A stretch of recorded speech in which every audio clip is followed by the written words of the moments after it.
ইনি হলেন সোনাম ওয়াংচুক। নিটের মতো পেপার যেখানে হাজার হাজার স্টুডেন্ট পড়াশোনা করে ডাক্তার হওয়ার স্বপ্ন দেখে, সেই পেপার লিক হওয়াতে দিল্লির যন্ত্র মন্ত্রে ককরোচ জনতা পার্টি অর্থাৎ সিজেপি সমর্থকদের সাথে দিল্লিতে অনশন শুরু করে। প্রায় 20 দিন অনশন করার পর তার শারীরিক অবস্থা প্রায় শোচনীয়।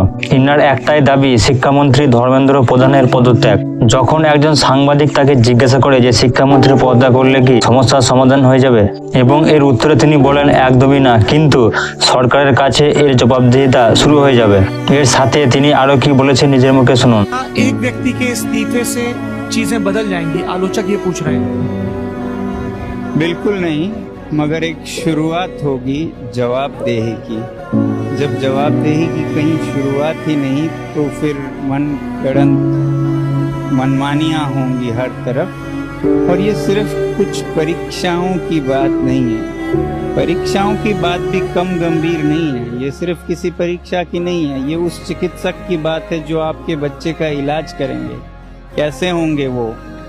जिन्होंने मेहनत नहीं की, चीटिंग की, वो आपके बच्चे का इलाज करेंगे, उनके हाथों आपके बच्चे मरेंगे।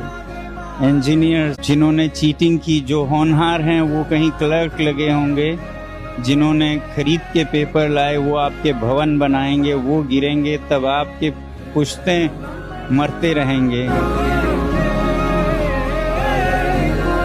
এবং তিনি যে উত্তরটা দিয়েছেন, এই উত্তরের সঙ্গে আপনাদের কি মতামত অবশ্যই কমেন্টে জানান, এবং ভিডিওটা লাইক করে চ্যানেলটিকে ফলো করে রাখো এই ধরনের ইনফরমেটিভ ভিডিও পেতে। ধন্যবাদ।